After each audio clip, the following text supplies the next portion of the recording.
Hello छात्रों, आप सभी का स्वागत है आपके अपने यूट्यूब चैनल स्टार एजुकेशन पर। मैं लक्ष्मण सिंह लोधी आप सभी का स्वागत करता हूं। आपके लिए फिर से 12th फिजिक्स की वीडियो लेकर आया हूं।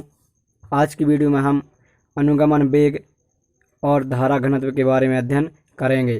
तो आइए चलते हैं हमारी वीडियो की ओर और देखते हैं आज का हमारा वीडियो। तो आज का हमारा टॉपिक है अनुगमन वेग। क्या होता है अनुगमन वेग? इसे इंग्लिश में बोलते हैं ड्रिफ्ट वेलोसिटी। तो अनुगमन वेग क्या है? विद्युत क्षेत्र की उपस्थिति में। अब विद्युत क्षेत्र क्या है हम पीछे पढ़ चुके हैं।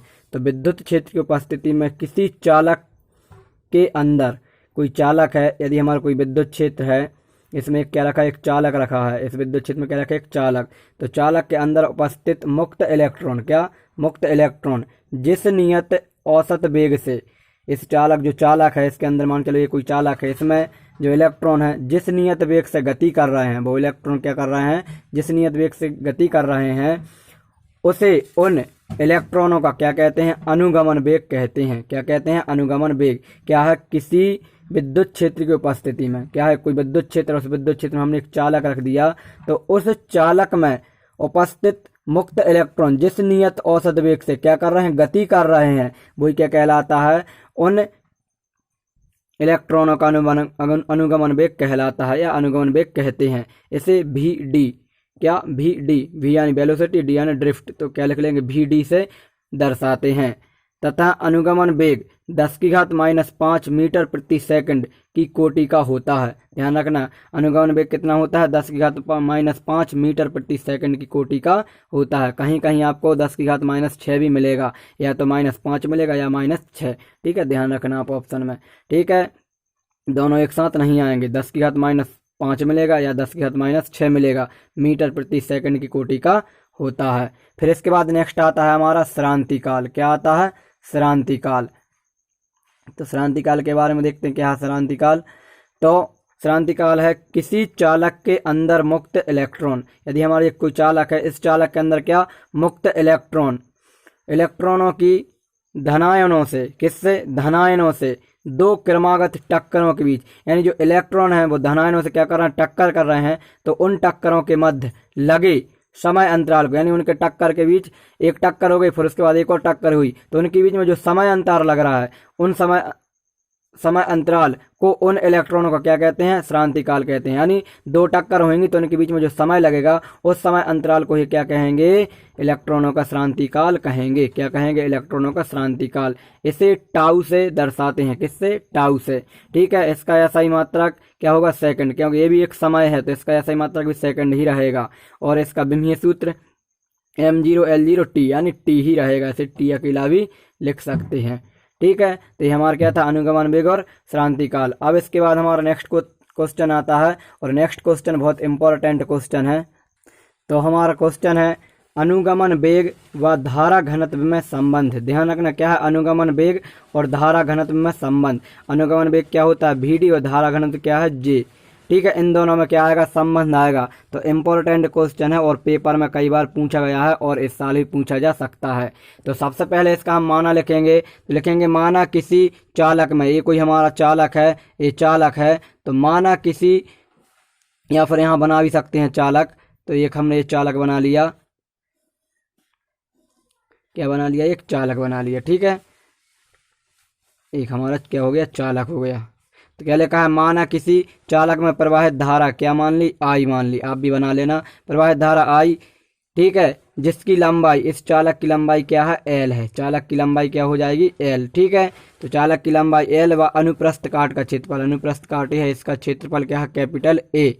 तथा चालक के एकांक आयतन में इलेक्ट्रॉनों की संख्या क्या मान ली? स्मॉल n मान ली।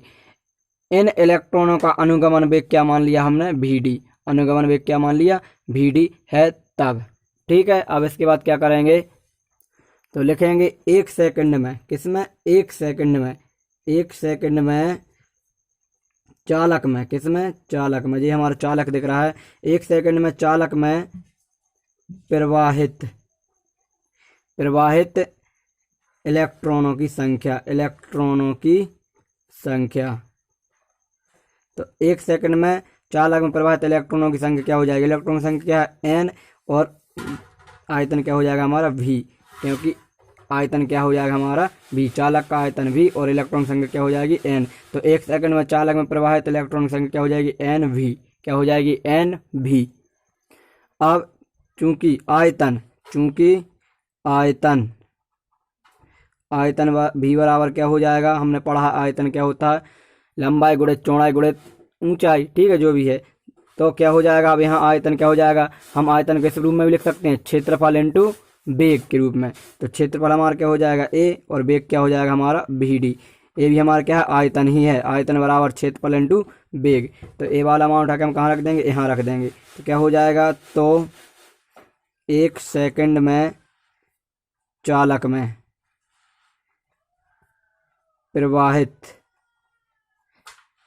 प्रवाहित इलेक्ट्रॉनों की संख्या क्या हो जाएगी, बी की जगह पर ये मान रखा जाएगा NaBD, ठीक है। अब लिखेंगे ये 1 सेकंड में, अब लिखेंगे T सेकंड में, किसमें, T सेकंड में चालक में प्रवाहित इलेक्ट्रॉनों की संख्या, तो इसमें T का गुणा हो जाएगा। तो NaBD और T, ठीक है, ध्यान रखना NaBD T सेकंड में, इसलिए इसमें क्या कर दिया, T का गुणा कर दिया। अब इसके बाद में क्या होगा, आवेश का क्वांटीकरण सिद्धांत लगाएंगे। तो लिखेंगे आवेश के क्वांटीकरण सिद्धांत से।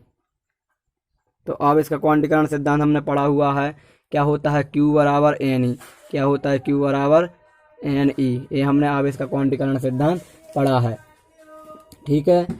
तो यहाँ लिख लेंगे Q बराबर Ne, क्या लिख लेंगे, Q बराबर Ne,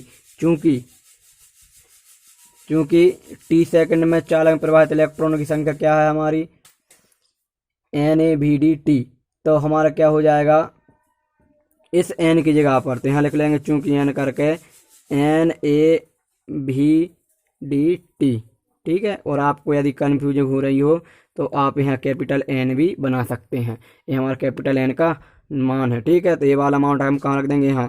तो Q बराबर क्या हो जाएगा NaBD, ये D है स्मॉल नीचे की ओर, और ये E का E, ठीक है। फिर इसके बाद में चूंकि हमने पढ़ा हुआ है Q बराबर क्या होता है IT, क्या होता है Q बराबर IT, यहाँ से हम I का मान निकालें तो क्या हो जाएगा Q अपॉन T, I का मान क्या हो जाएगा Q अपॉन T। तो क्या हो जाएगा तब करके, तो देख रहे होंगे आप I का I क्या हो जाएगा तब करके I बराबर इस Q का मान हम ये ऊपर निकाल चुके हैं, तो यहाँ रख देंगे NaBD और बटा में ये T का T, इस Q की जगह पर, इस Q की जगह ये वाला मान यहाँ रख दिया, इस T से ये T कैंसिल, क्या हो जाएगा I बराबर NaBD, ये किसका मान आ गया, I का मान आ गया, किसका मान आ गया, I का, ठीक है। अब लिखेंगे हम जानते हैं, we know that, हम जानते हैं, हमने पढ़ा धारा घनत्व J बराबर क्या होता है I अपॉन A, होता है कि नहीं होता, ठीक है। तो लिख देंगे, तो J का J, I, इस I की जगह पर हम A वाला मान रखेंगे, इस I की जगह पर क्या हो जाएगा NaBD, और बटा में A का A, इस A से A कैंसिल, क्या आ जाएगा J बराबर NaBD, ठीक है। तो ये क्या आ गया, I बराबर हमारा, सॉरी J बराबर हमारा मान आ गया। तो आप देख रहे होंगे J हमारा क्या है, धारा घनत्व, J हमारा क्या है, धारा घनत्व, और BD क्या है हमारा, अनुगमन वेग। तो यही हमारा धारा घनत्व और अनुगमन वेग में संबंध है, तो नीचे लिख सकते हैं यही हमारा धारा घनत्व और अनुगमन वेग में संबंध है।